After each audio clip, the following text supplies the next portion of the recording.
basura, isang salita, isang sampal. Habang ang buong pamilya de Vera ay nagdiriwang sa marangyang mansyon sa Madrid, ang anak kong si Carlota ay nakatayo sa sulok, luhaan at walang mana. Ang aking asawa, naroon siya, humahalakhak kasama ang kanyang kabit sa harap ng aking biyenan. Akala nila ay tapos na ako. Akala nila ay mananatili akong tahimik na isanara na nagpapakain sa kanilang kasakiman. Ngunit nagkakamali sila. Ang dugong dumadaloy sa mga ugat ko ay hindi para sa inyo. Ngayong gabi, ang bawat sentimong pinagpawisan ko ay kukunin ko na. Handa ka na bang mawala ang lahat, Doña Aurora? Sino ngayon ang tunay na basura sa ating dalawa? Para sa lahat ng aking mga apo, ang mga tunay na tagapagmana ng dugong de Vera, narito ang mga susi ng inyong mga bagong tahanan sa sentro ng Madrid. Ngunit para kay Carlota, wala siyang matatanggap. Ang isang batang bunga lamang ng pagkakataon at hindi purong pinagmulan ay hindi kailanman magiging karapat-dapat sa mga bunga ng aking pagsisikap. Ang boses ni Doña Aurora ay kasing talim ng labaha. Bawat salita ay tila hinihiwa ang hangin sa loob ng marangyang bulwagan ng mansyon. Sa gitna ng tawanan at kalantog ng mga mamahaling baso ng alak, ang anunsyong iyon ay tila isang hatol ng kamatayan para sa dangal ng isang musmos. Sa may pintuan ng kusina, nakatayo si Isanara. Hawak niya ang isang pilak na tray kung saan nakapatong ang espesyal na tsa at ang mga gamot na kailangang inumin ng matanda bago matulog. Ang kanyang mga kamay ay nanginginig, namumula pa mula sa maghapong pagkayod sa kusina at pag-aayos ng mga bulaklak para sa selebrasyong ito. Amoy bawang at pampalasa pa ang kanyang mga daliri. Isang amoy na labis na kinasusuklaman ng kanyang biyenan, ngunit ito ang amoy ng kanyang katapatan sa loob ng 12 taon. Dahan-dahang lumapit si Isanara. Ang bawat hakbang niya ay tila paglakad sa ibabaw ng mga bubog. Ang kanyang paningin ay nakatitig lamang sa kanyang anak na si Carlota. Ang 8 taong gulang na bata ay nakatayo sa tabi ng kanyang mga pinsan. Ang kanyang mga mata ay puno ng pagkalito, habang ang iba ay nagbubunyi hawak ang kani-kanilang mga regalo. Nakita ni Isanara ang dahan-dahang pagyuko ng ulo ng kanyang anak. Ang maliliit nitong balikat na tila bumibigay sa bigat ng kahihiyang, hindi nito lubos maunawaan. "Mami, bakit ako lang ang wala?" Ang bulong ni Carlota ay sapat na upang durugin ang anumang natitirang piraso ng puso ni Isanara. Ngunit bago pa makasagot ang ina, ang asawa niyang si Mateo ay lumapit kay Doña Aurora. Imbes na ipagtanggol ang sariling anak, isang matamis na halik sa pisngi ang ibinigay nito sa kanyang ina. "Salamat, Ma. Alam mo naman kung ano ang best para sa pamilya." Ang sabi ni Mateo sa wikang Ingles na tila ba ang presensya ni Isanara at Carlota ay hangin lamang na dumadaan. Ang sakit na naramdaman ni Isanara ay hindi yung uri na nakakapagpaluha agad. Ito ay isang uri ng sakit na malamig, isang saksak sa gitna ng kanyang dibdib na nagpapatigil sa daloy ng kanyang hininga. Ang pilak na tray sa kanyang kamay ay tila bumibigat, nagiging kasing bigat ng lahat ng mga gabing hindi niya itulog para lamang pagsilbihan ang pamilyang ito. Ang bawat sakripisyo niya, ang bawat paglunok ng kanyang pride, at ang bawat barya na ipinadala niya para sa pagpapaospital ng kanyang biyenan nitong mga nakaraang buwan, lahat ay tila itinapon sa imburnal. Ang mga tao sa paligid ay nagsimulang magbulungan. Ang mga sulyap nila ay puno ng pangungutya. Mga matang tila nagsasabing, "Ano ang inaasahan mo? Isang alila na naging asawa, hindi kailanman magiging kabilang." Tumingin si Isanara kay Mateo, naghahanap ng kahit katiting na galit o pagkahiya para sa kanilang anak. Ngunit ang nakita niya ay ang parehong lalaki na minahal niya. Isang lalaking duwag, isang lalaking mas pipiliin ang yaman at pagsang-ayon ng kanyang ina kaysa sa dangal ng sariling dugo. Ang matinding panunuyo ng kanyang lalamunan ay nagdulot ng isang kakaibang sensasyon. Tila may mga tinik na nakabara roon. Ang bawat tibok ng kanyang puso ay naging isang mabagal at masakit na paalala ng kanyang kamalian. Nilapitan niya ang hapag. Inilapag ang tray ng walang anumang tunog. Kahit na ang bawat selula sa kanyang katawan ay gustong sumigaw at iwasak ang lahat ng naroon. Narito na ang gamot ninyo, Doña Aurora. Ang tanging lumabas sa kanyang bibig. Ang kanyang boses ay patag, walang emosyon. Ngunit sa loob niya, ang bawat pangarap na binuo niya para sa pamilyang ito ay tila mga tuyong dahon na nilalamon ng apoy.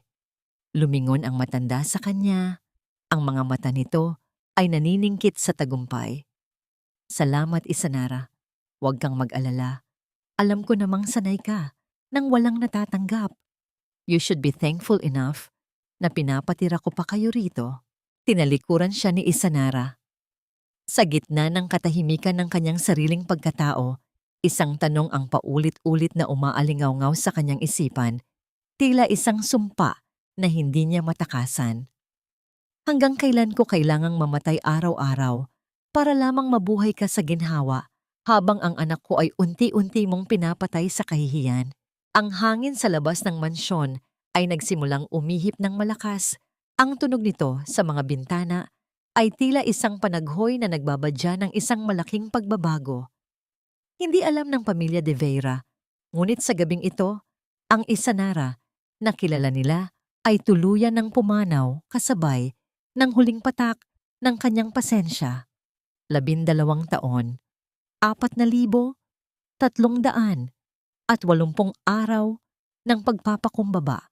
Habang hinihimas ni Isanara ang kanyang namamagang mga tuhod sa gitna ng kadiliman ng kusina, tila bumalik ang kanyang gunita sa unang araw ng kanyang pagtapak sa Madrid. Naaalala pa niya ang amoy ng taglamig sa airport, ang mahigpit na yakap ni Mateo, at ang pangako nitong magiging reyna siya ng kanilang tahanan. Sa Pilipinas, siya ay isang registered nurse na may mataas na pangarap, ngunit dito, ang kanyang lisensya ay naging isang pirasong papel na lamang na itinago sa ilalim ng mga lumang resibo. Ang buhay na ipinangako sa kanya ay naging isang mahabang bangungot ng pagsisilbi. Mula sa paggising sa madaling araw para ihanda ang mainit na tubig ni Doña Aurora, hanggang sa paglilinis ng bawat sulok ng mansyon na tila ba ang kanyang mga kamay ay sadyang ginawa para lamang sa sabon at basahan. Sa paningin ng pamilya de Veira, hindi siya asawa ni Mateo. Siya ang yaya na walang sahod, ang nurse na pwedeng sigawan, at ang manugang na dapat laging nakayuko.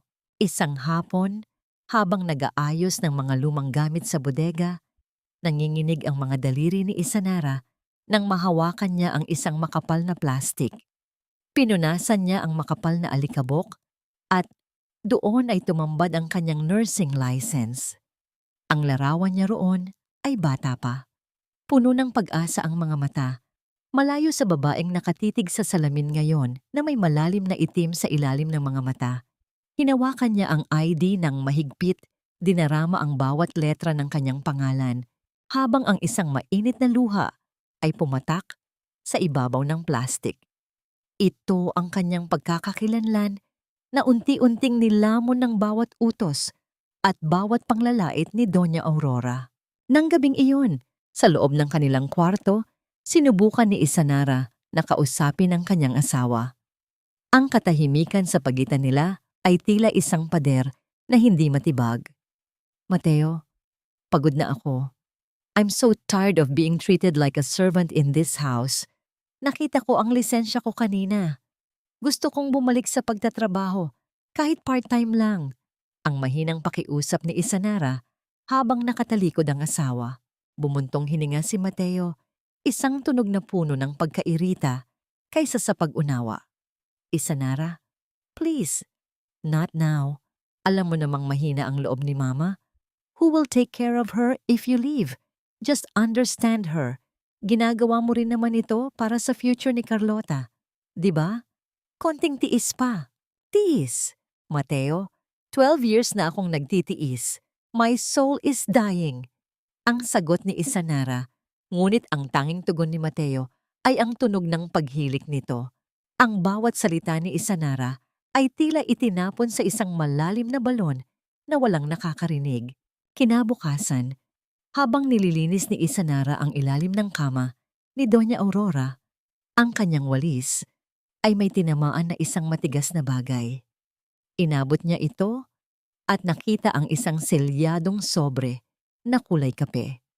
Walang nakasulat sa labas, ngunit ang bigat nito ay tila nagpapahiwatig ng isang mahalagang lihim.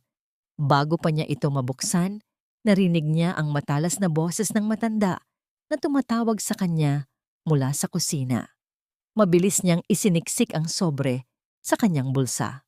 Sa kusina, ang hangin ay puno ng tensyon. Nagluluto si Isanara ng sabaw para sa pananghalian ni Doña Aurora. Ang matanda ay nakaupo sa kanyang wheelchair. Pinapanood ang bawat galaw ni Isanara na parang isang lawin na handang sumunggab. Ang bagal mo. Gutom na ako. Kay tanda mo na sa bahay na ito, hindi mo pa rin makuha ang tamang bilis. Ang sigaw ni Doña Aurora. Sa taranta ni Isanara, bahagyang tumalsik ang mainit na sabaw sa mamahaling tablecloth. Ang tunog ng pagbagsak ng kutsara ay tila isang hudyat ng pagsabog. Sa isang iglap, tumayo ang matanda mula sa kanyang wheelchair, isang lakas na tila hindi nanggaling sa isang may sakit, at isang malakas na sampal ang dumapo sa pisngi ni Isanara. Ang sakit ng sampal ay hindi lamang sa balat, kundi hanggang sa kaibuturan ng kanyang pagkatao.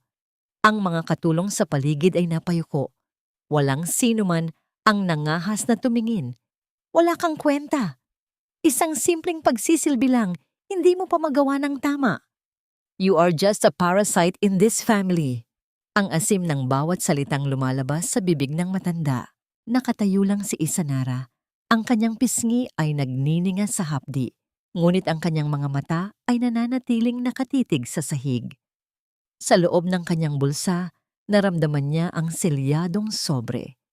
Sa gitna ng kanyang kahihiyan, isang kakaibang pakiramdam ang nagsimulang mabuo sa kanyang dibdib. Hindi na ito ang dating takot, kundi isang malamig at matalim na determinasyon. Habang pinagmamasdan siya ni Doña Aurora nang may pandidiri, isang tanong ang pumasok sa isip ni Isanara. Ano ang itinatago mo sa sobrang ito na mas masahol pa sa turing mo sa akin? Ang boses ng pinupunit na papel ay tila isang mahabang buntong hininga sa loob ng masikip at malamig na banyo. Doon lamang, sa gitna ng amoy ng sabon at chlorine, nakahanap si Isanara ng pagkakataong mag-isa. Nanginginig ang kanyang mga daliri habang inilalabas ang mga dokumento mula sa selyadong sobrang kulay kape. Sa bawat pahinang kanyang binabasa, ang mundo ni Isanara ay tila unti-unting gumuguho at muling nabubuo sa isang anyong hindi niya kailanman inakala. Ang mga dokumento ay mula sa isang bangko sa Pilipinas, mga papeles ng isang trust fund na nakapangalan sa kanyang yumaong ama, si Manuel. 12 taon na ang nakalilipas. Bago siya lumipad patungong Sunok, Espanya, sinabihan siya ni Doña Aurora na ang kanyang ama ay namatay na baon sa utang at ang tanging paraan upang mabayaran ito ay ang pagsisilbi niya sa pamilya de Vera. Ngunit ang katotohanan ay nakasulat sa itim at puti. Ang kanyang ama ay nag-iwan ng malaking halaga, isang mana na sapat sana upang bigyan siya at si Carlota ng maginhawang buhay. Ang nakakapanghina sa lahat, ang petsa ng paglilipat ng pera. Ang lahat ng yaman ay inilipat sa personal na account ni Aurora de Vera gamit ang isang power of attorney na nilagdaan habang ang kanyang ama ay nasa loob na ng ICU, hindi na nakakausap at hindi na makagalaw. Magnanakaw ang bulong ni Isanara sa hangin. Ang salitang yon ay tila may lasang lason sa kanyang dila. Isang matalim na sakit ang gumuhit sa kanyang puso nang maunawaan niya ang lahat. Ang bawat pait na tinanggap niya, ang bawat gabing nagmakaawa siya para sa kaunting barya para sa gamot ni Carlota, habang ang perang dapat ay sa kanila ay ginagamit ng matanda upang mapanatili ang karangyaan ng pamilya De Vera. Hindi na siya makahinga sa loob ng banyo. Kailangan niya ng sagot. Kailangan niya ng saksi. Sa ilalim ng malabong liwanag ng buwan sa hardin ng mansyon, kung saan ang mga rosas ay tila mga aninong nakamasid, naghihintay ang isang matandang babae. Si Tia Consolacion. Siya ang dating punong katulong na pinaalis ni Doña Aurora. 5 taon na ang nakalilipas dahil sa katandaan.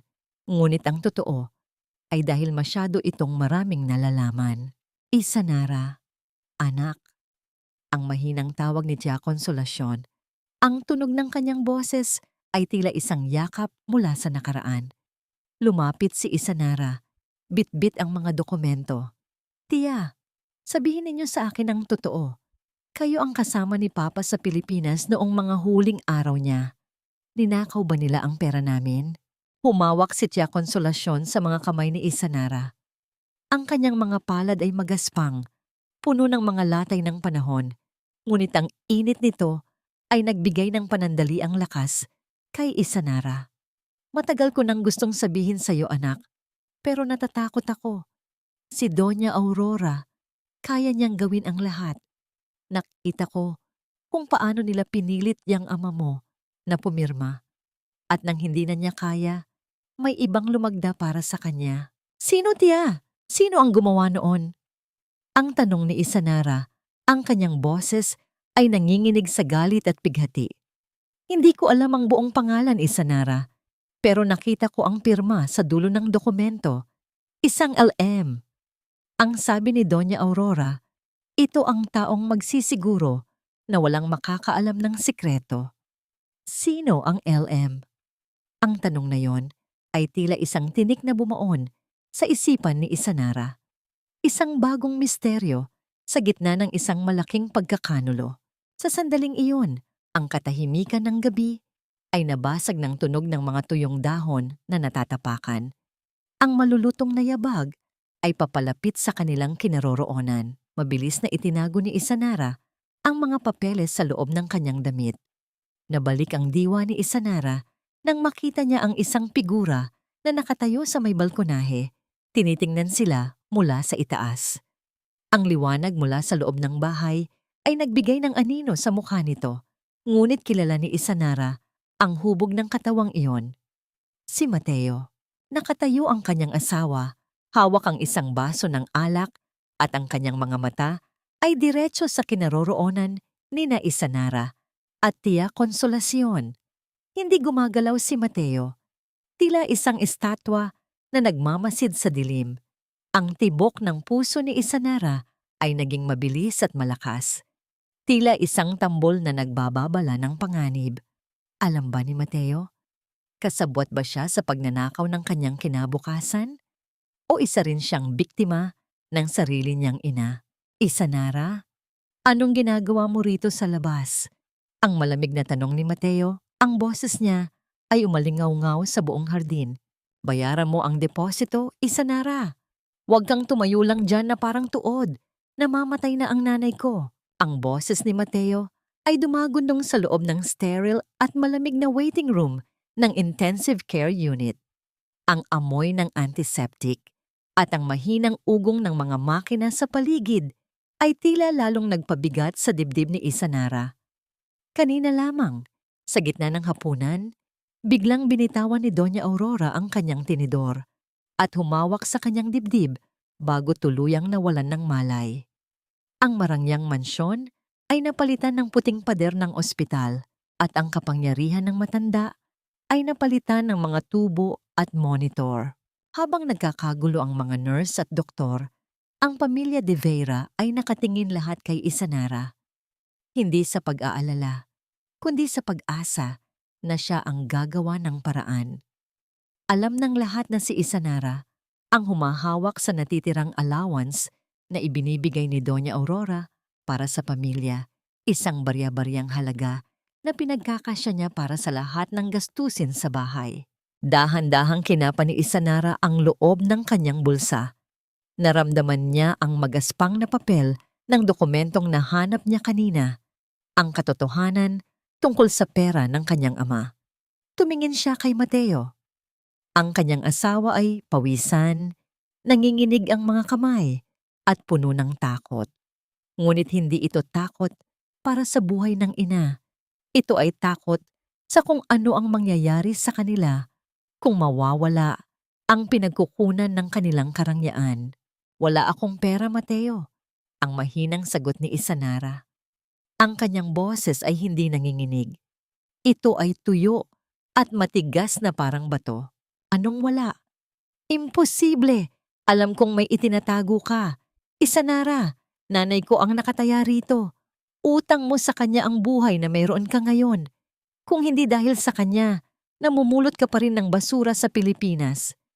Ang bawat salita ni Mateo ay tila isang latigo na humahampas sa likod ni Isanara. Isang paulit-ulit na pagpapaalala ng utang na loob na 12 taon na niyang binabayaran ng kanyang dugo at pawis. Isang matalim na ngiti ang gumuhit sa mga labi ni Isanara, isang nangiting hindi umabot sa kanyang mga mata. Ang perang sinasabi mo, Mateo, ay pera ko. Pera ng tatay ko na ninakaw ninyo. 12 taon ninyo akong ginawang alila habang nagpapakasasa kayo sa yaman na para dapat sa amin ni Carlota. Ngayon, itatanong mo sa akin kung nasaan ang pera. Katahimikan. Ang tunog lamang ng paghinga ni Mateo ang naririnig, mabilis at mabigat. Ang kanyang muka ay nagpalit kulay, mula sa putla patungo sa matinding galit. Lumapit siya kay Isanara at hinawakan ng braso nito ng napakahigpit, sapat upang mag-iwan ng pasa sa balat ng kanyang asawa. Huwag mo akong gaguhin, Isanara. Ibigay mo ang credit card ni Mama. Ngayon din. Kung hindi, baka makalimutan kong asawa kita at kaladkarin kita palabas ng ospital na ito. Wala kang matatanggap kahit 1 sentimo. Palalayasin kita at kukuha ko sa iyo si Carlota. Isang tawag ko lang sa mga abogado. Magiging pulubi ka sa kalsada. Ngunit sa halip na matakot, si Isanara ay lalong tumayo ng tuwid. Inalis niya ang kamay ni Mateo sa kanyang braso nang may dahan-dahan ngunit may awtoridad. Umupo siya sa isa sa mga silya sa waiting room, inayos ang kanyang damit, at tumitig sa kawalan ay ang kanyang katahimikan sa gitna ng bagyo. Habang ang mga kapatid ni Mateo ay nagtatakbuhan, tumatawag sa kung sino-sino at nagmamakaawa sa mga doktor, si Isanara ay nanatiling hindi gumagalaw. Para siyang isang estatwa ng hustisya na naghihintay ng tamang panahon.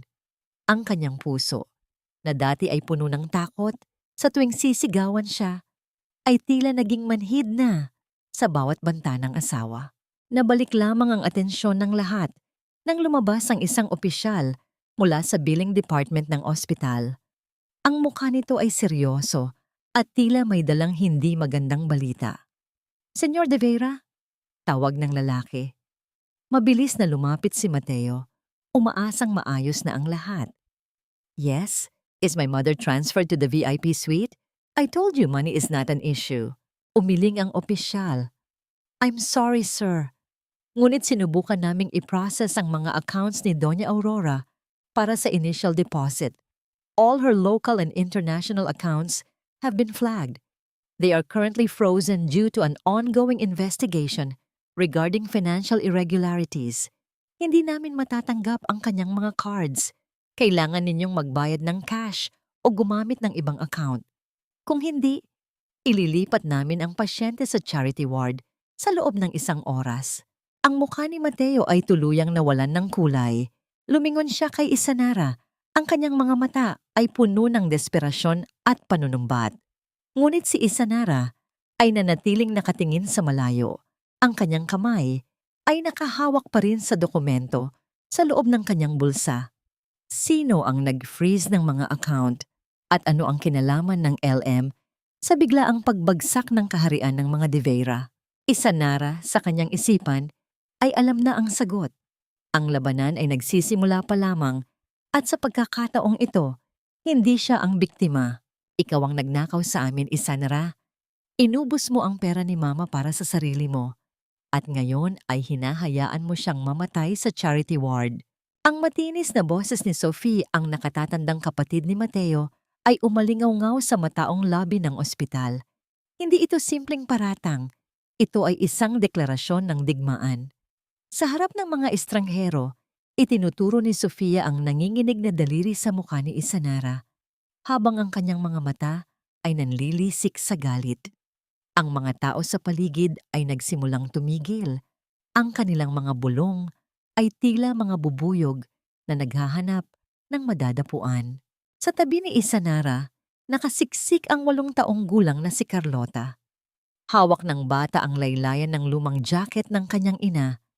Ang kanyang maliliit na kamay ay nanginginig sa takot.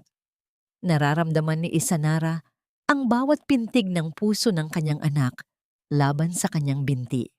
Ito ang pinakamasakit na bahagi, ang makita ng kanyang anak kung paano babuyin ng sarili nilang kamag-anak ang dangal ng kanyang ina. Kahit na ang kanyang mundo ay tila umiikot sa tindi ng kahihiyan, nanatiling nakatayo ng tuwid si Isanara. Ang kanyang mga mata ay hindi kumukurap. Sa loob ng kanyang dibdib, may isang uri ng pagkapunit na nagaganap. Isang emosyonal na pagguho na tila ang bawat ugat niya ay binibatak. Ngunit sa labas, ang kanyang mukha ay kasing lamig ng marmol.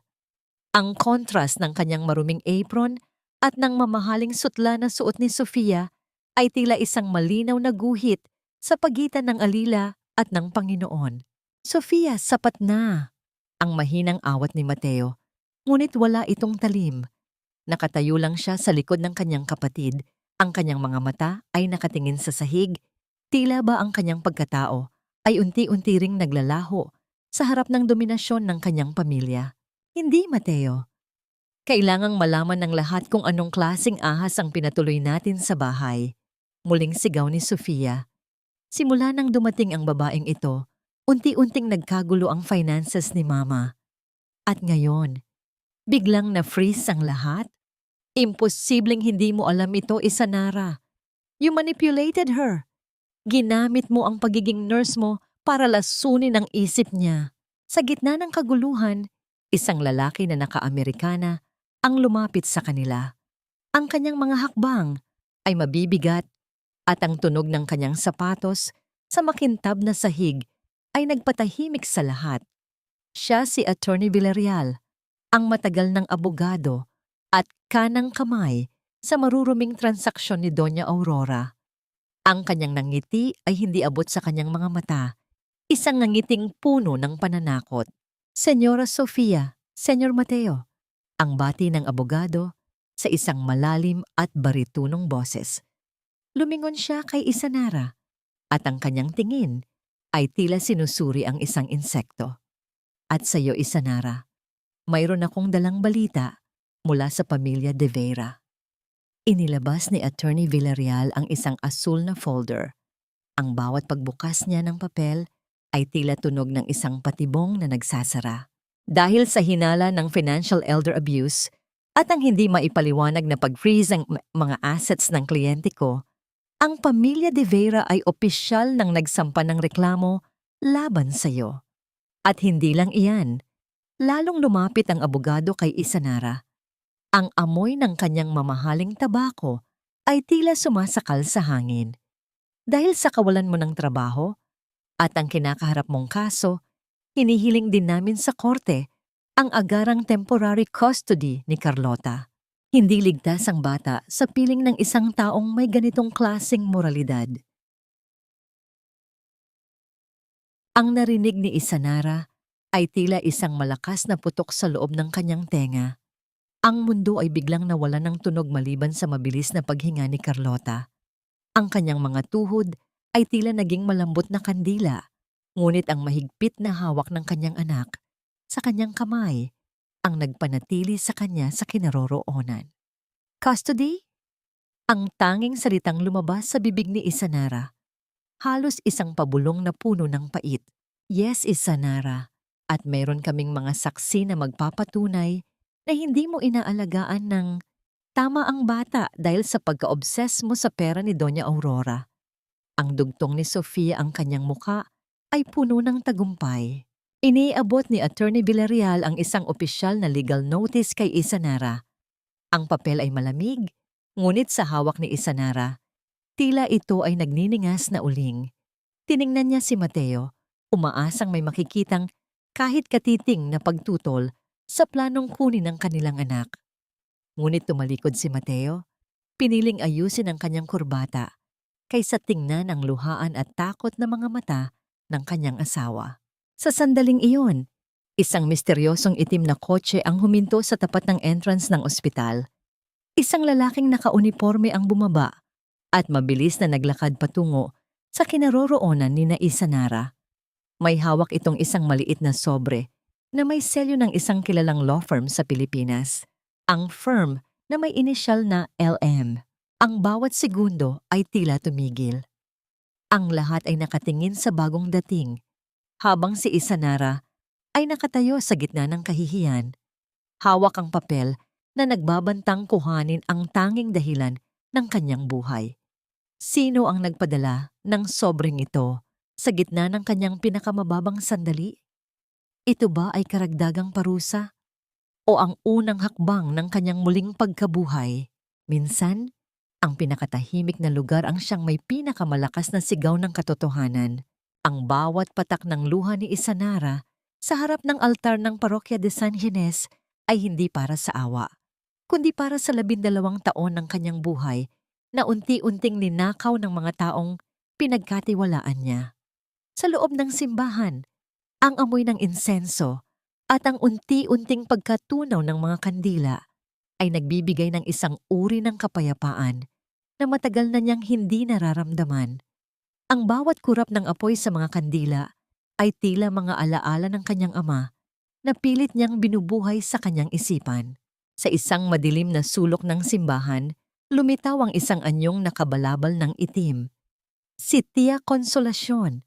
Ang kanyang mga hakbang ay maingat. Halos hindi lumilikha ng tunog sa ibabaw ng lumang sahig na gawa sa bato. Umupo siya sa tabi ni Isanara at ang init ng kanyang presensya ay tila isang pader na humaharang sa lamig ng mundong iniwan nila sa labas. Isanara, anak. Ang pabulong na tawag ni Tia Consolacion. I'm so sorry. Masyado akong naduwag ng napakahabang panahon. Natakot ako na baka pati ako ay madamay sa bagsik ni Doña Aurora. Humarap si Isanara sa matanda. Ang kanyang mga mata ay mapula at puno ng pagod. Tia, ang sulat na ibinigay sa akin ng abogado kanina, ang nakalagay na firm ay LM. Siya rin ba ang tinutukoy ninyo? Tumango si Tia Consolacion. Kinuha niya mula sa loob ng kanyang suot na lumang cardigan ang isang maliit at kupas na kwaderno. Ang mga pahina nito ay nanilaw na sa panahon at ang mga gilid ay tila kinain na ng anay. Ito ang diary ng ama mo, si Manuel. Noong mga huling araw niya sa ospital sa Pilipinas, ako lang ang pinapayagan ni Doña Aurora na lumapit. Pero hindi niya alam, bago mawalan ng malay ang ama mo, ipinagkatiwala niya sa akin ito. Ang LM ay si Luis Marcelo, ang matalik na kaibigan ng ama mo at ang tanging abogadong hindi nabili ng mga De Vera. Abandento, nanginginig ang mga kamay ni Isanara habang binubuksan ang kwaderno. Sa loob nito, nakasulat ang pamilyar na sulat kamay ng kanyang ama. Ang bawat letra ay tila isang tinig mula sa kabilang buhay. Nakasaad doon ang lahat, ang bawat sentimong pinaghirapan nito para sa kinabukasan ni Isanara at ang matinding takot nito na baka gamitin ni Aurora ang kanyang kahinaan kapag wala na siya. Anak, ang ama mo, hindi siya namatay na baon sa utang. Ang dugtong ni Tia Consolacion habang ang kanyang boses ay nababasag sa emosyon. Si Doña Aurora ang gumawa ng lahat ng utang na yon sa papel. Ginamit niya ang kumpanya ng ama mo para bayaran ang mga luho ni Mateo at Sofia dito sa Madrid. Pinatay nila ang ama mo sa sama ng loob, Isanara. At pagkatapos, ginawa kanilang alila para lalong mabaon ang katotohanan. Isang hikbi ang kumawala sa dibdib ni Isanara, isang tunog na puno ng pait, galit at matinding pangungulila. Napasandal siya sa matigas na kahoy ng upuan ng simbahan. Ang kanyang mga balikat ay nayayanig sa tindi ng kanyang nararamdaman. Ang lahat ng hirap na tinalikuran niya, ang bawat sampal na tinanggap niya, at ang bawat gabing pinagkaitan niya ang kanyang sarili para lamang pagsilbihan ng mga pumatay sa kanyang ama. Lahat ng yon ay tila isang malaking biro. Ay nangyari nang biglang tumunog ang malalaking kampana ng simbahan para sa orasyon. Ang bawat damba ng bakal sa kampana ay tila sumasabay sa pintig ng puso ni Isanara, isang malakas at maringal na tunog na tila gumigising sa kanyang natutulog na kaluluwa. Sa bawat tunog ng kampana, ang takot sa kanyang mga mata ay napapalitan ng isang matigas na determinasyon. Hindi na siya ang Isanara na yumuyuko. Siya na ang Isanara na lalaban. Salamat, Tia, ang sabi ni Isanara habang pinupunasan ang kanyang mga luha. Ang kanyang boses ay wala ng bakas ng panghihina. Hindi ko hahayaang pati ang anak ko ay maging biktima nila. Ibibigay ko kay Attorney Marcelo ang lahat ng ito. Ngunit bago pa sila makatayo, narinig ni Isanara ang isang mahinang kaluskos mula sa likurang bahagi ng simbahan. Ang tunog ng isang pinto na dahan-dahang nagsasara. Lumingon siya, ngunit ang tanging nakita niya ay ang paggalaw ng mga kurtina sa may lagusan. May nakikinig, may sumusunod sa kanila.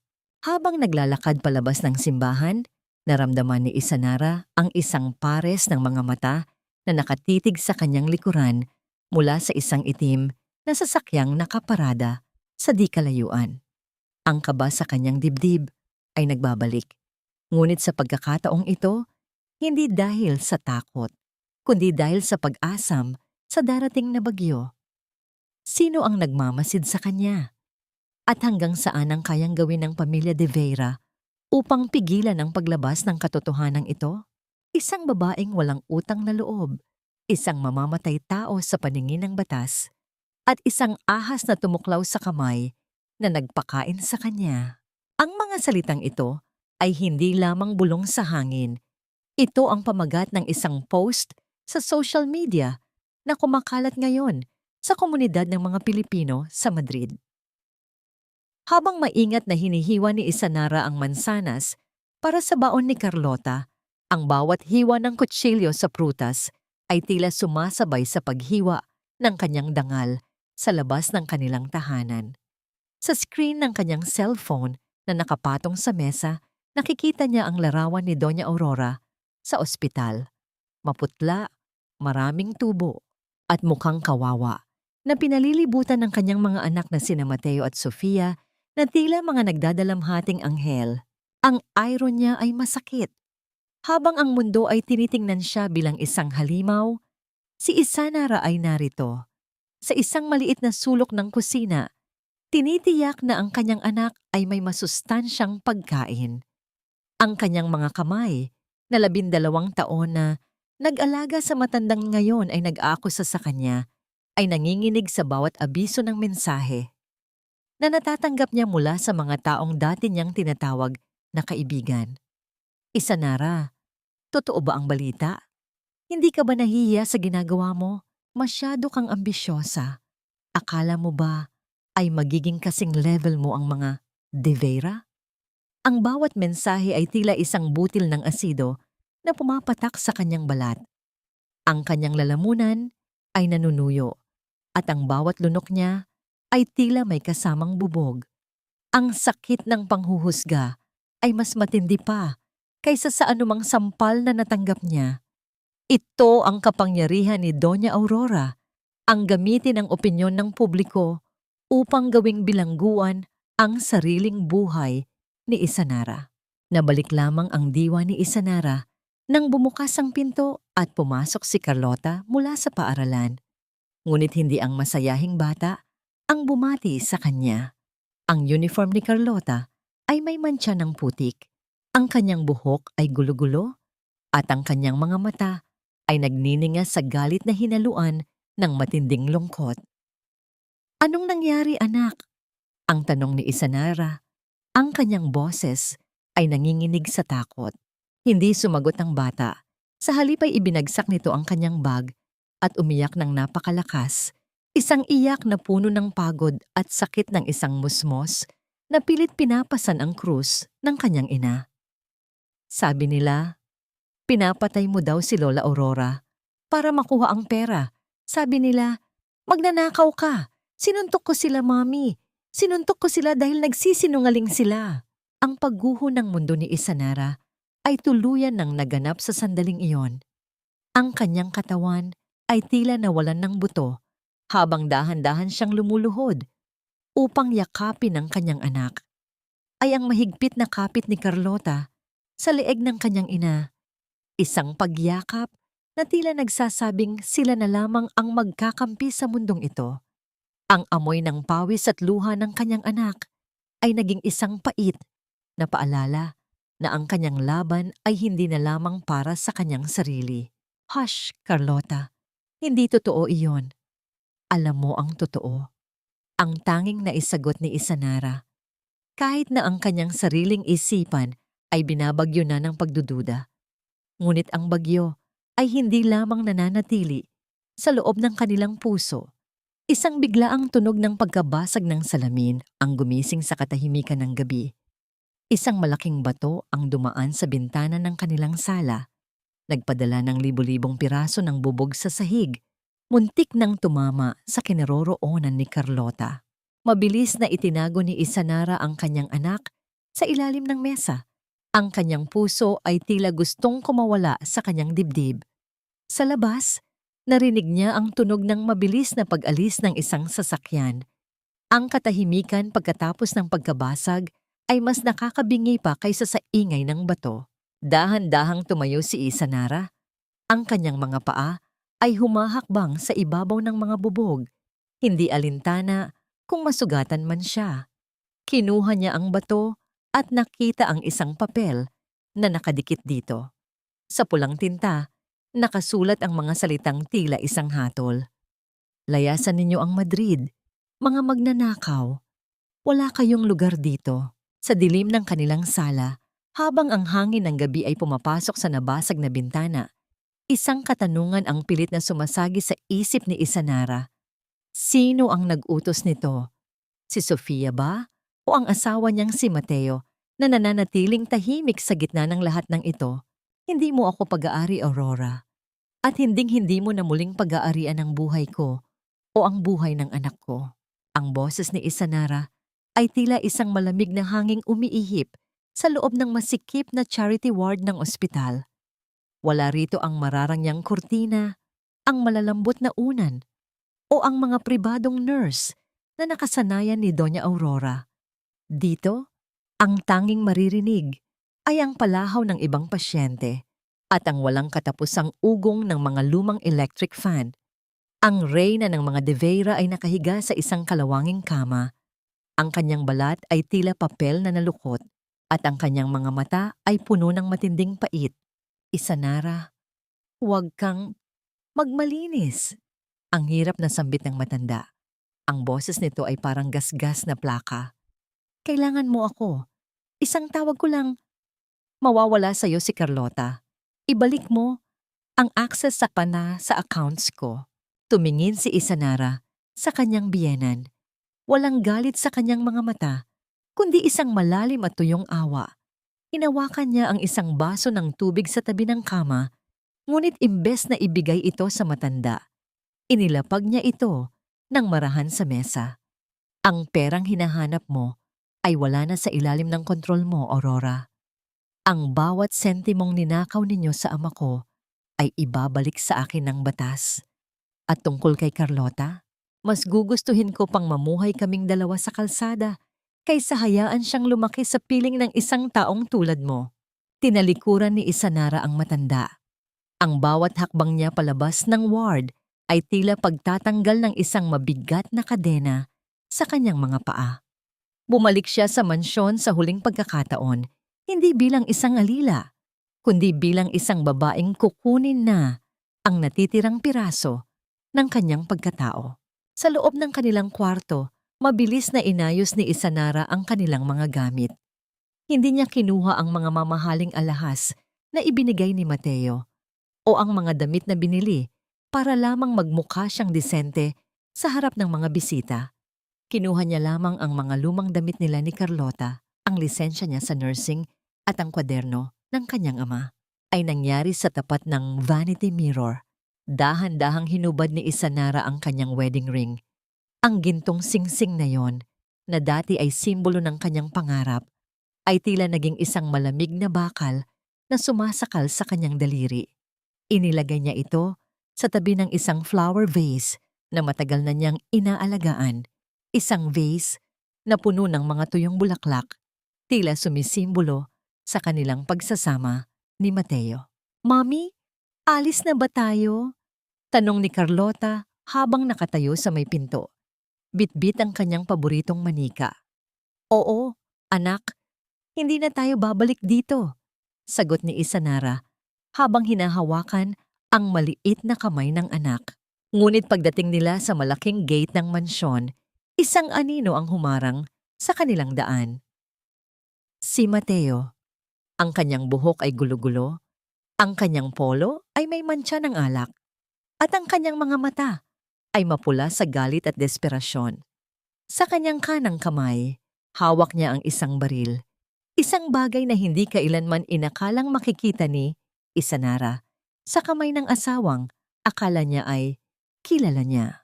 Hindi itinutok ni Mateo ang baril, ngunit ang pagkakahawak niya rito ay tila isang babala. Ang tunog ng pagkasa ng baril ay bumasag sa katahimikan ng gabi, isang matalas na ingay na nagpatalon sa puso ni Isanara. "Saan ka pupunta, Isanara? Akala mo ba ay hahayaan lang kitang iwan ako pagkatapos mong sirain ang pamilya ko?" Ang paos na sigaw ni Mateo. Ang kanyang mga kamay ay nanginginig, at ang bawat salita niya ay may kasamang amoy ng alak. "Ibalik mo ang pera ni Mama. Ibalik mo ang lahat. Kung hindi, walang lalabas sa gate na ito ng buhay." Niyakap ni Isanara si Carlota ng napakahigpit. Hinarap ang dulo ng panganib na tanging ang isang desperadong lalaki lamang ang kayang gawin. Ang lamig ng bakal sa kamay ni Mateo ay tila sumasalamin sa lamig ng gabi, habang ang kapalaran ng mag-ina ay nakabitin sa isang manipis na hibla ng katinuan. Ang bawat hakbang sa lumang hagdanan na gawa sa kahoy ay lumilikha ng isang mahina at tila nagrereklamong langit-ngit. Bawat tunog ay nagpapaalala kay Isanara na malayo na sila sa makikintab at malamig na sahig ng mansyon ng mga De Vera. Dito, sa isang maliit at madilim na apartment sa gilid ng Madrid, ang hangin ay hindi amoy mamahaling pabango o sariwang rosas. Ito ay amoy alikabok, amoy ulan, at amoy ng pag-asang pilit na binubuhay sa gitna ng kahirapan. Nang pumasok sila sa loob ng silid, ang tanging tumanggap sa kanila ay ang katahimikan ng 4 na pader na may mga bakas ng lumang pintura. Ang kama ay maliit at may manipis na kutsyon. Ang mesa ay nanginginig sa bawat hawak, at ang tanging ilaw ay isang bumbilya na nagbibigay ng madilaw at tila pagod na liwanag. Ngunit para kay Isanara, sa bawat sulok ng masikip na espasyong ito, nararamdaman niya ang isang bagay na matagal nang ipinagkait sa kanya, ang kalayaan. "Mami, dito na ba tayo matutulog?" Ang mahinang tanong ni Carlota habang inilalapag ang kanyang manika sa ibabaw ng isang lumang karton. Ang boses ng bata ay walang halong reklamo, tanging pagtataka lamang. Niyakap ni Isanara ang kanyang anak. Idinikit ang kanyang pisngi sa buhok nito na amoy usok ng lungsod. "Oo, anak. Medyo masikip, pero dito walang sisigaw sa atin. Walang mananakit sa atin. Kahit lugaw lang ang pagsaluhan natin sa gabi, atin itong lahat. Malinis ang bawat butil nito dahil hindi ito galing sa kamay ng mga mapangapi." Ang unang gabi ay naging isang pagsubok sa kanilang katatagan. Ang lamig ng gabi sa Madrid ay tumatagos sa mga siwang ng lumang bintana, at ang bawat ugong ng mga sasakyan sa kalsada ay tila isang babala na ang mundo sa labas ay nananatiling malupit. Ngunit sa gitna ng dilim, inilabas ni Isanara ang kanyang nursing license. Hinaplos niya ang kanyang larawan sa ID. Ang kanyang mga daliri ay nanginginig sa determinasyon. Bukas, hindi na siya ang alila ni Doña Aurora. Bukas, siya ay isang nurse na maglalakad ng may dangal upang humanap ng paraan para mapakain ang kanyang anak. Ay dumating nang maglabas si Isanara ng isang pirasong tinapay mula sa kanyang bag, ang huling pagkain na dala nila. Dahan-dahan niya itong hinati sa dalawa. Ang bawat piraso ay tila isang banal na handog. Sa gitna ng liwanag ng isang maliit na kandila, nagkatinginan ang mag-ina. Sa kabila ng pagod at takot, isang ngiti ang sumilay sa mga labi ni Carlota habang tinatanggap ang kanyang hati. Doon, sa simpleng paghahati ng tinapay, naramdaman ni Isanara na mas mayaman siya kaysa sa lahat ng mga De Vera na iniwan niya. Kinabukasan, habang nag-aayos si Isanara ng kanilang kakaunting kagamitan, ang tunog ng isang radyo mula sa kapitbahay ay biglang kumuha ng kanyang atensyon. Isang pamilyar na pangalan ang binanggit ng announcer. Ang bawat letra ay tila isang hampas ng kidlat sa kanyang pandinig. Mabilis siyang lumapit sa bintana at nakita sa maliit na telebisyon ng katabing tindahan ang mukha ni Attorney Villarreal. Ang abogado ng mga De Vera ay mukhang seryoso. Hawak ang isang makapal na folder sa harap ng mga kamera. Ang pamilya De Vera ay opisyal ng nagsampa ng kasong grand larceny at abandonment of an incapacitated elder laban sa asawa ni Senyor Mateo De Vera na si Isanara. Ang malakas na pahayag ng abogado. Hindi lamang siya nagnakaw ng malaking halaga bago tumakas, kundi iniwan din niyang nag-aagaw buhay ang kanyang biyenan. Nagpalabas na rin ang korte ng whole departure order at isang arrest warrant ay inihahanda na. Nabitawan ni Isanara ang hawak niyang baso. Ang tunog ng pagkabasag ng bubog sa sahig ay tila ang huling hudyat ng kanyang pansamantalang katahimikan. Ang kanyang mukha ay nawalan ng kulay habang nakatitig sa screen. Hindi pa sila tapos. Gusto nilang tuluyan siyang ilibing sa ilalim ng mga kasinungalingan bago pa siya makabangon. Paano niya ipagtatanggol ang kanyang sarili kung ang bawat hakbang niya ay binabantayan na ng batas? At paano niya ililigtas si Carlota kung ang buong Madrid ay naghahanap na sa kanila? Ang bawat paghinga sa loob ng silid-pulungan ay tila may kasamang bigat ng malamig na bakal. Sa loob ng courtroom na ito sa Madrid, ang hangin ay puno ng amoy ng lumang papel at ang formalidad na tila sumasakal sa lalamunan ni Isanara. Nakaupo siya sa gilid ng kanyang abogado, si Attorney Luis Marcelo, ang lalaking may inisyal na LM na matagal na palang naghihintay sa pagkakataong ito. Sa kabilang panig, ang pamilya De Vera ay nakaupo ng may labis na kapalaluan. Si Sofia ay nakasuot ng itim na tila isang nagdadalamhating byuda, habang si Mateo ay hindi makatingin ng diretso, ang kanyang mga mata ay nakatuon sa kanyang sariling mga kuko. Nagsimula ang paglilitis sa matalas na boses ni Attorney Villarreal. Ang bawat salitang lumalabas sa kanyang bibig ay tila mga tumpok ng putik na itinatapon sa malinis na pangalan ni Isanara. Ang babaeng ito, ang turo ng abogado kay Isanara, ay pumasok sa pamilya De Vera na walang dala kundi ang kanyang ambisyon. Ginamit niya ang kanyang kaalaman sa medisina upang unti-unting kontrolin ang isip ni Doña Aurora. Nakawin ang mga pondo ng pamilya at nang makuha ang gusto, hinayaan niyang mabulok ang matanda sa isang charity ward. Nararamdaman ni Isanara ang bawat mga karayom ng kasinungalingan na bumaon sa kanyang puso. Ang mga sulyap ng mga tao sa gallery ay puno ng panghuhusga. Isang dating katulong sa mansyon ang tumayo bilang saksi. Ang boses nito ay nanginginig habang sinasabi ang mga script na malamang ay ipinasa ulo ni Sofia. Oo po, nakita ko po si Isanara na kinukuha ang mga alahas sa kwarto ni Madam.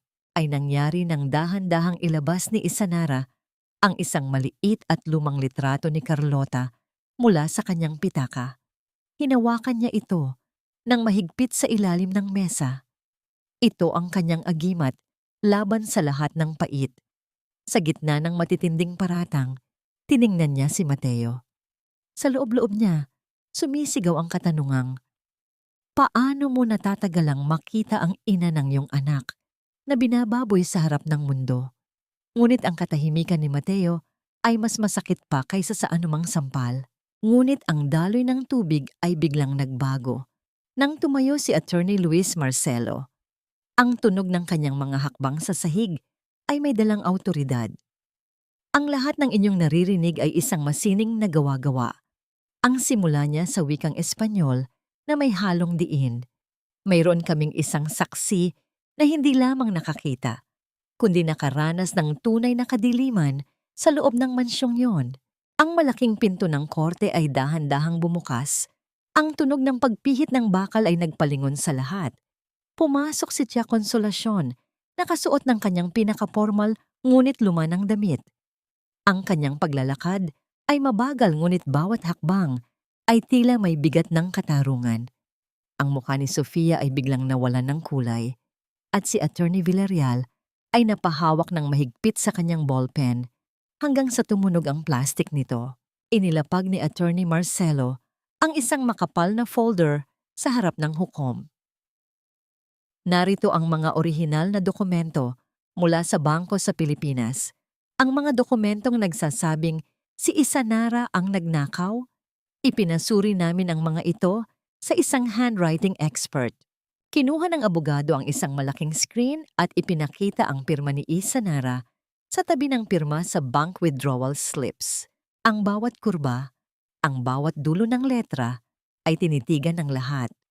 Ang pirma sa dokumentong ginamit upang ilipat ang yaman ni Manuel de Veira patungo kay Doña Aurora ay isang huwad.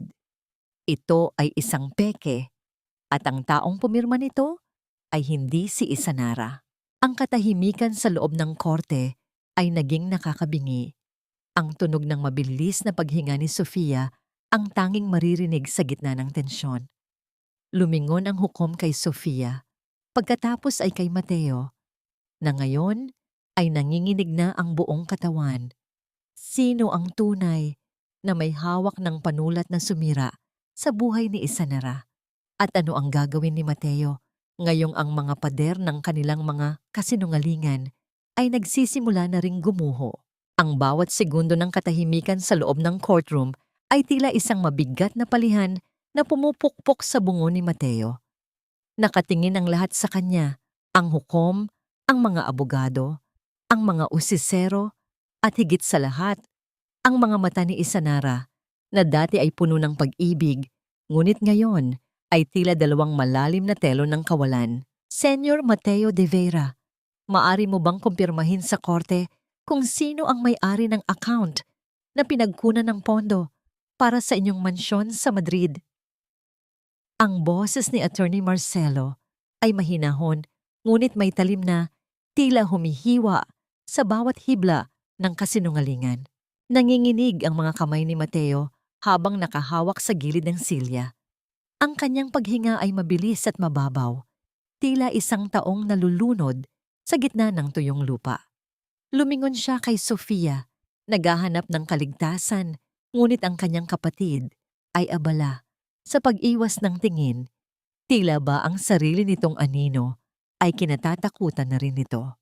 Hindi ko po alam ang detalye ng mga accounts ni Mama, ang nauutal na sagot ni Mateo. Ang bawat salita niya ay tila isang tuyong dahon na nadudurog. Hindi mo alam? Muling tanong ni Attorney Marcelo, sabay pakita ng isang tumpok ng mga resibo. Ngunit alam mo kung paano gastusin ang bawat sentimo nito. Ang bawat bakasyon ninyo sa Europa, ang bawat mamahaling sasakyan, ang bawat luho ni Sofia, lahat ng yon ay galing sa pawis at dugo ng ama ni Isanara. 12 taon ninyong pinanindigan ang isang kasinungalingan habang ang tunay na tagapagmana ay ginawa ninyong alila sa sarili ninyong bahay. Ang mga tao sa gallery ay nagsimulang magbulungan. Ang mga sulyap na kanina ay puno ng pangungutya kay Isanara ay biglang bumaling sa pamilya de Veira. Ang mga anghel, ng Madrid ay biglang nagmistulang mga buwitre sa paningin ng lahat. Nakita ni Isanara kung paano yumuko si Sofia, pilit na itinatago ang muka sa likod ng kanyang mamahaling bag, habang ang mga dating kaibigan nila ay dahan-dahang lumalayo sa kanilang upuan. Ay nangyari nang mag-angat ng tingin si Isanara. Tumingin siya ng diretso kay Mateo.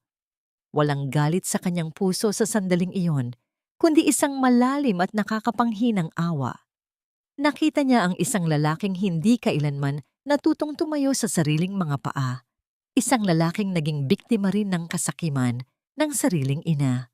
Sa gitna ng kaguluhan, ang mga mata ni Isanara ay tila nagsasabing, "Ganyan ba kababaw ang halaga ng ating pamilya?" Biglang tumayo si Mateo. Ang tunog ng pag-urong ng kanyang silya ay lumikha ng isang matinis na ingay sa sahig. "Sapat na! Sapat na!" Ang sigaw niya.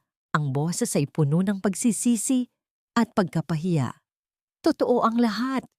Alam ko, alam kong hindi amin ang perang yon. Pero natatakot ako kay Mama. Ayaw kong mawala ang lahat sa amin." Ang pag-amin na yon ay tila isang malakas na pagsabog na nagpagguho sa huling pader ng kaharian ng mga De Vera. Ang mukha ni Sofia ay naging kasing puti ng papel at ang kanyang panginginig ay hindi na maitago. Sa isang sandali, ang lahat ng karangyaan, ang lahat ng pekeng dignidad ay natunaw na parang asukal sa ilalim ng ulan. Ngunit ang tensyon ay hindi natapos doon. Ang isang pinto sa likuran ng korte ay biglang bumukas at isang nurse ang mabilis na lumapit kay Mateo. Ang mukha ng nurse ay puno ng pag-aalala. Ang kanyang mga hakbang ay nagmamadali. "Senyor Mateo, kailangan ninyong pumunta sa ospital ngayon din." Ang pabulong ngunit mabilis na sabi ng nurse. "Ang inyong ina, si Doña Aurora, nagkaroon siya ng panibagong atake at dahil wala pang pambayad para sa kanyang operasyon at puno na ang charity ward, hindi siya maipasok sa operating room." Lumingon si Mateo kay Isanara. Ang kanyang mga mata ay puno ng desperasyon, nagmamakaawa para sa huling pagkakataon. Ngunit si Isanara ay nanatiling nakatayo ng tuwid. Ang kanyang kamay ay nakapatong sa balikat ni Carlota. Ang reyna ng mga alabok ay hindi na muling yuyuko para sa isang koro na nagawa sa kasinungalingan. Sino ang pipiliing iligtas ni Isanara? Ang taong sumira sa kanyang buhay o ang kanyang sariling dangal? At ano ang mangyayari kay Doña Aurora ngayong ang kanyang sariling kasakiman ang naging hadlang sa kanyang huling hininga? Ang bawat tibok ng monitor sa loob ng charity ward ay tila isang mahinang paalala ng oras na unti-unting nauubos. Malayo ito sa katahimikan ng mansyon. Dito, ang bawat hininga ay kailangang ipaglaban sa gitna ng ingay ng ibang mga pasyente at ang walang katapusang yabag ng mga pagod na nurse. Sa isang sulok, nakatayo si Isanara. Suot ang kanyang simpleng puting blusa. Ang kanyang mga mata ay nakatuon sa isang maliit at nangungulubot na anyo sa ilalim ng manipis na kumot, si Doña Aurora. Ang dating reyna ng mga De Vera ay tila naging isang tuyong dahon na madaling tangayin ng hangin.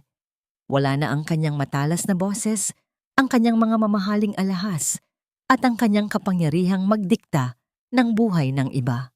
Ang tanging natira ay ang mahinang paggalaw ng kanyang dibdib at ang maputlang balat na tila sumusuko na sa laban. "Isanara!" Isang boses ang tumawag sa kanya mula sa likuran. Si Mateo. Ang kanyang asawa ay mukhang isang taong hindi natulog ng ilang linggo. Ang kanyang polo ay lukot-lukot at ang kanyang mga mata ay puno ng pagsisisi na hinaluan ng desperasyon. Lumapit si Mateo. Ang kanyang mga hakbang ay tila mabigat na bakal sa sahig. "Isanara, please, help us." Ang pabulong na pagsusumamo ni Mateo, ang kanyang boses ay nanginginig. "Kailangan ni Mama ng operasyon. Ikaw lang ang may access sa mga accounts ngayon. Alam kong nagkasala kami, pero pamilya pa rin tayo, di ba? Para kay Carlota. Huwag mong hayaang mamatay ang lola niya Sa ganitong paraan, isipin mo ang pinagsamahan natin. Isang matalim na pait ang gumuhit sa puso ni Isanara. Isipin ang pinagsamahan, ang bawat sampal, ang bawat panglalait, at ang bawat gabing iniwan siya nitong mag-isa sa gitna ng bagyo. Iyon ba ang dapat niyang isipin? Nararamdaman ni Isanara ang pamilyar na pagmamanipula sa boses ni Mateo, ang paggamit sa pangalan ni Carlota upang makuha ang gusto nito. Ito ang huling hininga ng isang gaslighter na pilit na ibinabalik ang sisi sa kanya. Tumingin si Isanara ng diretso sa mga mata ni Mateo. Hindi ko ito ginagawa para sa inyo, Mateo. At huwag mong gamitin ang anak ko para sa iyong sariling interes. Ang hustisya ay hindi nangangahulugan ng pagiging malupit. Ngunit hindi rin ito nangangahulugan ng pagiging bulag sa katotohanan. Pag-alis ni Mateo, nanatili si Isanara sa tabi ng kama ni Doña Aurora. Ay nangyari nang mapansin ni Isanara ang panginginig ng matanda dahil sa lamig ng gabi sa ospital. Sa kabila ng lahat ng sakit na idinulot nito, lumabas si Isanara at bumili ng isang makapal at malambot na kumot mula sa maliit na tindahan sa tapat. Dahan-dahan niyang inilagay ang kumot sa ibabaw ng matanda. Iniayos ang bawat tupi nito nang may pag-iingat na tanging ang isang tunay na nurse lamang ang makakagawa. Hindi siya nagpakita, hindi niya hinintay na magising ito upang magpasalamat. Ginawa niya ito hindi dahil pinatawad na niya ang lahat, kundi dahil hindi niya hahayaang lamunin ng galit ang kanyang pagiging tao. Ang kanyang kabutihan ay hindi para kay Aurora, kundi para sa sarili niyang kapayapaan. Bago siya tuluyang lumabas ng ward, naramdaman ni Isanara ang pag-vibrate ng kanyang cellphone sa kanyang bulsa. Isang mensahe mula kay Carlota ang dumating. Kalakip ang isang larawan ng sulat na isinulat ng bata para sa kanyang ama. Ang mga salitang nakasulat sa papel ay tila mga tumpok ng yelo na nagpalamig sa buong pagkatao ni Isanara. Ang sulat ni Carlota para kay Mateo ay hindi puno ng galit, kundi puno ng isang katotohanang mas masakit pa sa anumang parusa. Daddy, sabi ni Mommy, ang tunay na hero ay hindi nagsisinungaling. Bakit po kayo nag-lie sa amin ni Mommy? Nabitawan ni Isanara ang kanyang bag. Ang tunog ng pagbagsak nito sa sahig ay tila hudyat ng isa pang pagbabago. Alam niyang ang sulat na yon ay makakarating kay Mateo at hindi niya alam kung ano ang magiging epekto nito sa unti-unti nang nasisirang katinuan ng kanyang asawa. Habang naglalakad palabas ng ospital, isang itim na anino ang nakita ni Isanara na nagmamasid sa kanya mula sa di kalayuan. Ang kaba sa kanyang dibdib ay nagbabalik. Ang laban ay hindi pa tapos at may isang huling alas, ang pamilya De Vera na hindi niya inasahan. Ang bawat pagbagsak ng kahoy na gavel ng hukom ay tila isang malakas na kulog na nagpapatahimik sa buong silid. Isang tunog na naghudyat ng katapusan ng 12 taon ng kadiliman. Sa loob ng hukumang yon sa Madrid, ang hangin ay biglang gumaan. Tila ba ang lahat ng mga kasinungalingan ay dahan-dahang natutunaw sa ilalim ng liwanag ng katarungan. Ang hatol ay malinaw at hindi matatawaran. Ang lahat ng ari-arian na ninakaw mula sa ama ni Isanara, kasama na ang interes at ang mansyon sa Madrid, ay kailangang ibalik sa kanya sa lalong madaling panahon. Nakaupo si Sofia sa kanyang silya. Ang kanyang muka ay kasing puti ng papel na hawak ng hukom. Ang kanyang mga kamay ay nanginginig ng husto habang pinagmamasdan ang mga pulis na nakatayo sa gilid, handang ipatupad ang utos ng korte. Ang pagguho ng kanyang mundo ay hindi naging maingay.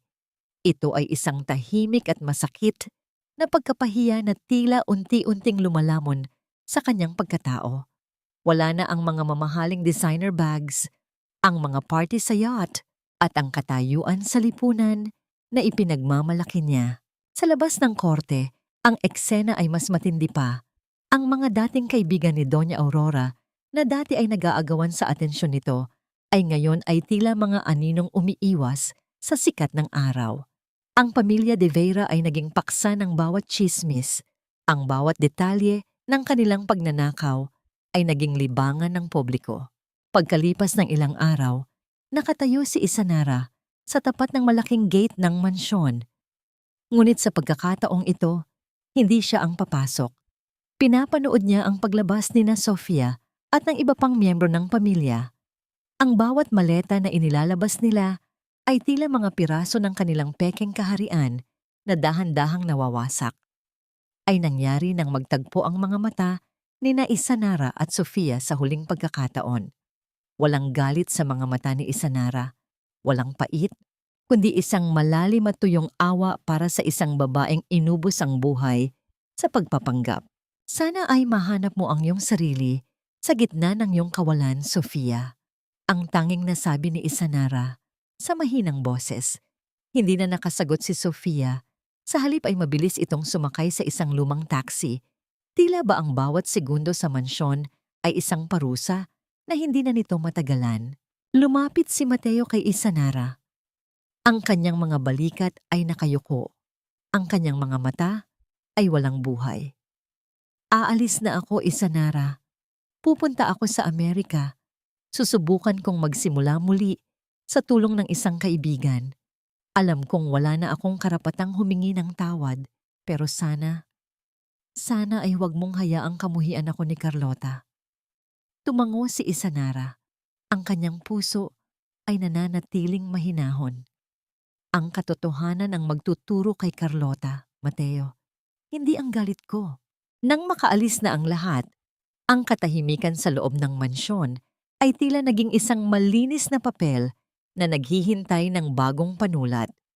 Lumakad si Isanara patungo sa hardin kung saan naghihintay si Tia Consolacion, ang matandang babaeng nagtago ng katotohanan para sa kanya. Ang tunog ng mga yabag ni Isanara sa mga tuyong dahon ay tila isang awit ng tagumpay. Tia Consolacion, ang tawag ni Isanara, ang kanyang boses ay puno ng init. Wala na silang lahat. Ang mansyong ito ay muling magiging isang tahanan, hindi isang bilangguan. Ayaw kong mag-isa kami ni Carlota rito. Gusto ko sanang sumama kayo sa amin. Kayo ang naging tanging pamilya ko sa gitna ng dilim at gusto kong maging bahagi kayo ng aming bagong simula. Napaluha ang matanda. Hinawakan ang mga kamay ni Isanara ng may labis na pasasalamat. Ang pagyakap nila sa isa't isa ay tila pagtatapos ng isang mahabang digmaan. Ngunit habang ninanamnam nila ang katahimikan, narinig ni Isanara ang tunog ng isang sasakyan na huminto sa tapat ng gate. Isang lalaking nakauniporme ang bumaba at may dalang isang opisyal na sulat mula sa ospital. Ang kaba sa dibdib ni Isanara ay muling gumising. Ano ang huling mensaheng dala ng tadhana tungkol kay Doña Aurora? Ang katarungan ba ay mayroon pang huling twist na hindi nila inaasahan? Ang puting uniforme na suot ni Isanara ay tila isang baluti ng bagong pag-asa, malinis, plantsado, at puno ng dangal. Habang tinititigan niya ang kanyang sarili sa salamin ng kanilang bagong tahanan, isang maliit ngunit maliwanag na bahay sa isang tahimik na distrito ng Madrid, hindi na ang alila ni Doña Aurora ang kanyang nakikita. Ang babaeng nasa harap niya ay isang head nurse, isang profesional na muling kinilala ang kakayahan, at isang ina na hindi na kailangang yumuko sa sinuman. Ang bawat umaga ay nagsisimula na ngayon sa tunog ng tawanan ni Carlota habang naghahanda ito para sa paaralan. Wala na ang takot sa mga mata ng bata. Wala na ang panginginig sa tuwing maririnig ang boses ng kanyang lola.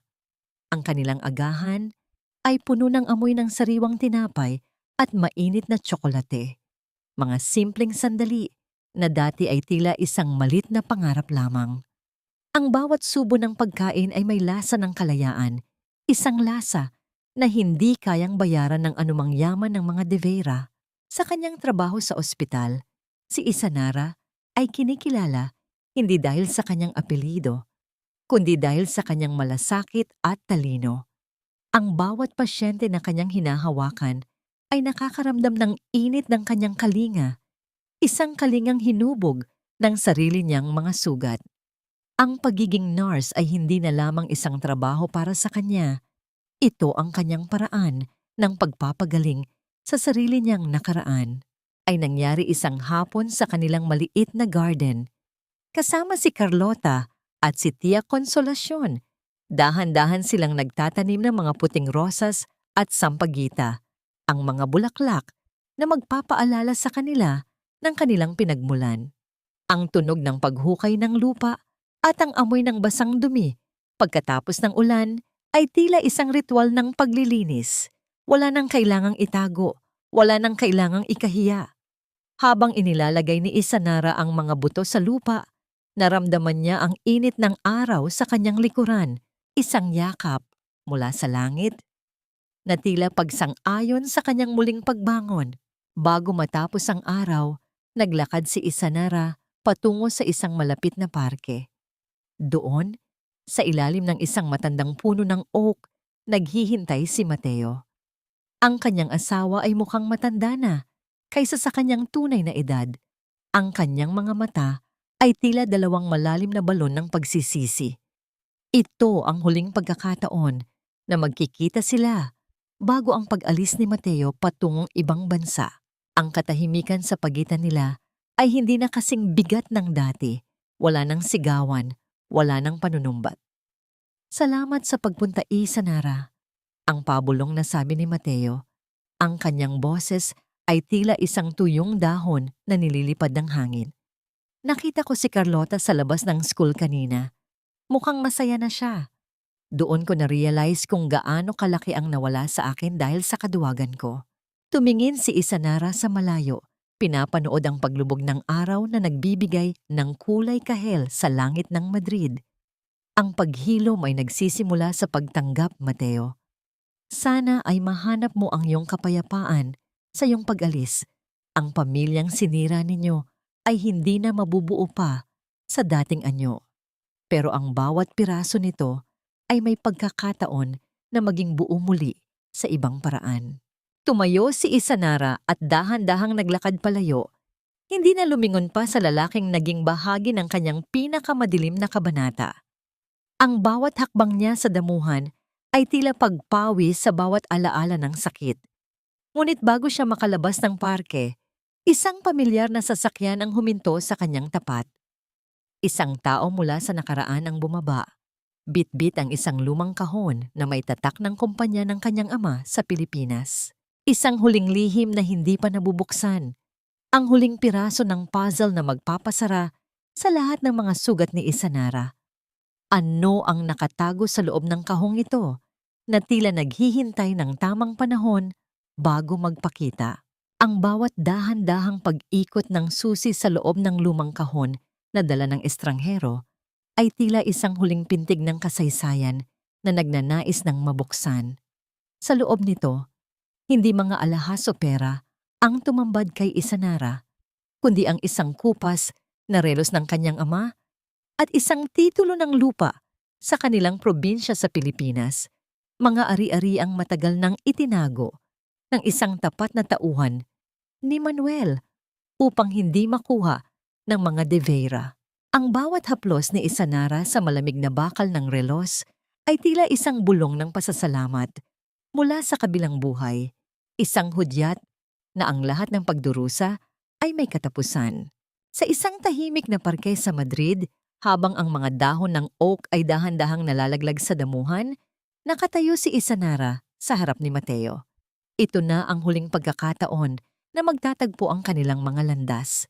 Ang hangin ay malamig, ngunit ang init ng araw ay sapat na upang magbigay ng liwanag sa mukha ni Isanara. Tiningnan niya ang kanyang asawa.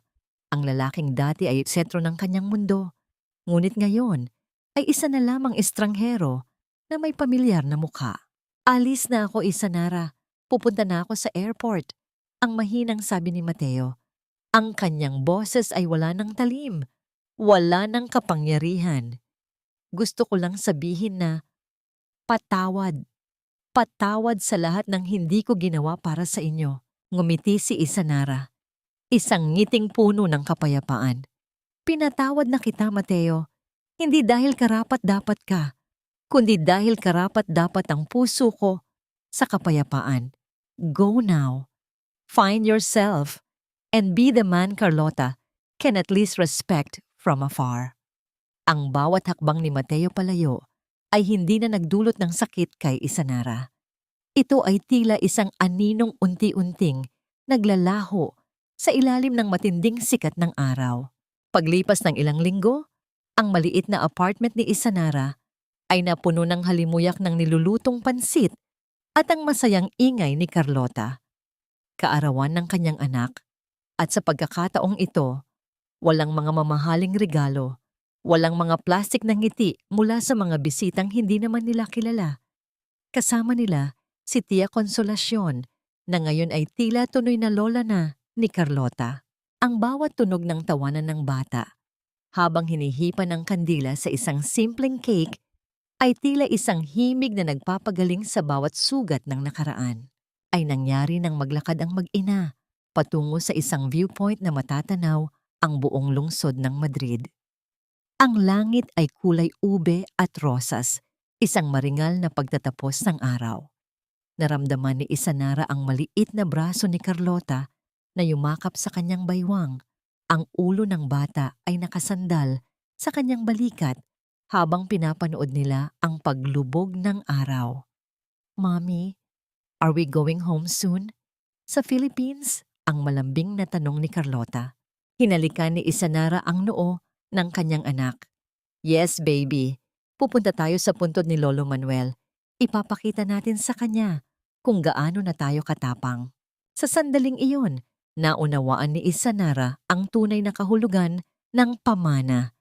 Hindi ito ang mansyon sa Madrid, hindi ang titulong de Vera, at hindi ang mga accounts sa bangko.